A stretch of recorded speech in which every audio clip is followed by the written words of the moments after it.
ಸರ್ಕಾರಿ ಅಧಿಕಾರಿಗಳಿಗೂ ಮತ್ತು ನಿಮಗೆ ಇರೋ ವ್ಯತ್ಯಾಸ ಏನು ಸರ್?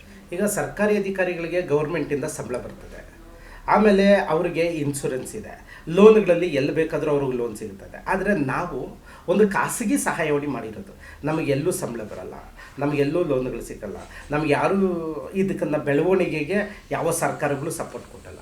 ಇಲ್ಲಿ ಏನು ಅಂತಂದರೆ ಸರ್ಕಾರಿ ಅಧಿಕಾರಿಗಳು ಪ್ರತಿ ಬಡವನ್ನ ಹುಡುಕಿ ಆ ವ್ಯಕ್ತಿಗೆ ಏನೇನು ಯೋಜನೆಗಳು ಸಿಗಬೇಕು, ಆ ವ್ಯಕ್ತಿನ ಕಷ್ಟದಲ್ಲಿದ್ದಾಗ ಕಷ್ಟಕ್ಕೆ ನಾವು ಹೆಂಗೆ ಸ್ಪಂದಿಸಬೇಕು ಅನ್ನೋ ಕಾರಣಕ್ಕೆ ಸರ್ಕಾರಿ ಅಧಿಕಾರಿಗಳನ್ನು ನೇಮಕ ಮಾಡ್ತಾರೆ.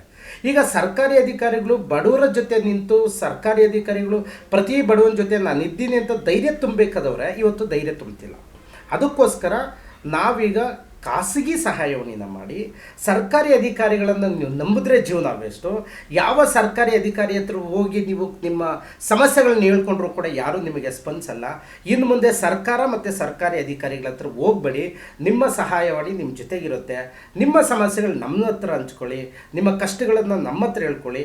ಇಷ್ಟೂ ಸಮಸ್ಯೆಗಳು ಏನೇನಿದೆಯೋ ನಿಮ್ಮ ಹತ್ರ, ನಾವು ಸರ್ಕಾರಿ ಅಧಿಕಾರಿಗಳನ್ನು ಟೇಬಲ್ ಗುದ್ದಿ ಯಾಕೆ ಬಡವರಿಗೆ ನೀವು ಇಂಥ ಸೇವೆಯನ್ನು ಕೊಡ್ತಾಯಿಲ್ಲ, ಯೋಜನೆಗಳನ್ನು ಕೊಡ್ತಾಯಿಲ್ಲ, ಸಾರ್ವಜನಿಕರನ್ನ ಮತ್ತೆ ಯಾಕೆ ಗುಲಾಮಗಿರಿಯಾಗಿ ನೀವು ಬಳಸ್ಕೊಳ್ತಿದ್ದೀರಿ ಅನ್ನೋದನ್ನ ನಾವು ಕೇಳಬೇಕಾಗಿರೋದು. ಸರ್ಕಾರ ಮತ್ತು ಸರ್ಕಾರಿ ಅಧಿಕಾರಿಗಳು ಬಡವ್ರ ಜೊತೆ ನಿಂತ್ಕೊಳ್ಬೇಕು ಮೇಡಮ್.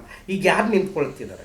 ಸರ್ಕಾರ ತಾನೇ ಸಮಾಜವನ್ನು ಬದಲಾಯಿಸಬೇಕು, ಸರ್ಕಾರ ತಾನೇ ಯುವಕರನ್ನ ಭವಿಷ್ಯನ ಬದಲಾಯಿಸಬೇಕು, ಸರ್ಕಾರಿ ಅಧಿಕಾರಿಗಳು ತಾನೇ ರೈತರ ಪರ ನಿಂತ್ಕೊಳ್ಬೇಕು, ಸರ್ಕಾರ ತಾನೇ ಪ್ರತಿಯೊಬ್ಬ ಬಡವನ ಬದುಕಿಗೆ ದಾರಿದೀಪ ಆಗಬೇಕು. ಮತ್ತು ಈಗ ತನಕ ಯಾವ ಸರ್ಕಾರಿ ಅಧಿಕಾರಿಗಳು ಮತ್ತು ಯಾವ ಸರ್ಕಾರ ಆಗ್ತಿದೆ? ಈ ಕಡೆ ಸರ್ಕಾರ ಯಾವ ಯೋಜನೆಗಳು ಬೇಕೋ ಅಷ್ಟು ಯೋಜನೆ ಸರ್ಕಾರ ಕೊಡ್ತಿದೆ, ಅದನ್ನು ತಲುಪಿಸ್ಬೇಕಾದವ್ರು ಯಾರು? ಸರ್ಕಾರಿ ಅಧಿಕಾರಿಗಳು. ಈಗ ತನಕ ಯಾವ ಸರ್ಕಾರಿ ಅಧಿಕಾರಿ ಮನೆ ಬಾಗಿಲಿಗೆ ಹೋಗಿ ತಗೋ ನಿನಗೆ ಪೆನ್ಷನ್ನು, ತಗೋ ನಿನ್ನ ಕ್ಯಾಸ್ಟ್ ಸರ್ಟಿಫಿಕೇಟು, ತಗೋ ನಿನಗೆ ಲೈಸೆನ್ಸು, ತಗೋ ನಿನ್ನ ಮನೆ ಬಿದ್ದೋಗಿದೆ ಮನೆ ಕಟ್ಸ್ಕೊಡ್ತೀನಿ, ತಗೋ ನಿನ್ನ ಚರಂಡಿಗೆ ತೊಗಿದೆ ಚರಂಡಿ ಮಾಡಿಸ್ಕೊಡ್ತೀನಿ ಅಂತ ಯಾವ ಸರ್ಕಾರಿ ಅಧಿಕಾರಿ ಮನೆ ಬಾಗಿಲಿಗೆ ಹೋಗಿ ಹೇಳಿದನು? ಇಲ್ಲ. ಅದಕ್ಕೆ ಸರ್ಕಾರ ಅಧಿಕಾರಿಗಳಿಗೂ ನಮಗೆ ವ್ಯತ್ಯಾಸ ಏನು ಅಂತಂದರೆ, ಕೆಲ ಸರ್ಕಾರಿಗಳು ಭ್ರಷ್ಟಾಚಾರ ಮಾಡ್ತಾಯಿದ್ದಾರೆ. ಭ್ರಷ್ಟಾಚಾರವನ್ನು ಮಾಡೋವನ್ನು ತಲೆ ಮೇಲೆ ಬಡಿದು ಭ್ರಷ್ಟಾಚಾರ ಮಾಡದೆ ಬಡವರ ಜೊತೆ ನಿಂತ್ಕೊಳ್ಳಿ ಅಂತ ಹೇಳೋದಕ್ಕೋಸ್ಕರನೇ ಅವ್ರಿಗೂ ನಮಗೂ ಡಿಫ್ರೆನ್ಸ್ ತುಂಬ ಇದೆ. ಈಗ ನಾವು ಉಚಿತ ಅಂತ ಕೊಟ್ಟಿದ್ದೀರಿ, ಈ ಉಚಿತ ಸರ್ಕಾರಿ ಅಧಿಕಾರಿಗಳು ಮಾಡಬೇಕಾಗಿರೋದು, ಬಟ್ ಈಗ ಖಾಸಗಿಯವ್ರು ಮಾಡ್ತಿದ್ದೀರಿ.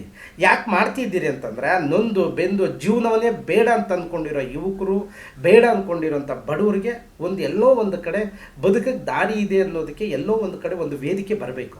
ಅದಕ್ಕೋಸ್ಕರ ನಾವು ಸರ್ಕಾರಿ ಅಧಿಕಾರಿಗಳನ್ನು ಮರೆತು ಬಿಡಿ. ನಿಮ್ಮ ಹತ್ರ ಲೂಟಿ ಮಾಡ್ತಾರೆ, ನಿಮಗೆ ಸಹಾಯ ಮಾಡಲ್ಲ, ನಿಮ್ಮ ಕಷ್ಟಕ್ಕಾಗಲ್ಲ, ನೀವು ನಮ್ಮ ಹತ್ರ ಬನ್ನಿ. ಯಾವ ಸರ್ಕಾರಿ ಅಧಿಕಾರಿಯಿಂದ ಏನು ಕೆಲಸ ಆಗಬೇಕೋ ಅದನ್ನು ನಾವು ನಿಮ್ಮ ಜೊತೆಯಲ್ಲಿ ನಿಂತು ನಿಮಗೆ ನ್ಯಾಯವನ್ನು ಒದಗಿಸ್ಕೊಡ್ತೀರಿ ಅಂತೇಳಿ ಮಾಡಿರೋದು.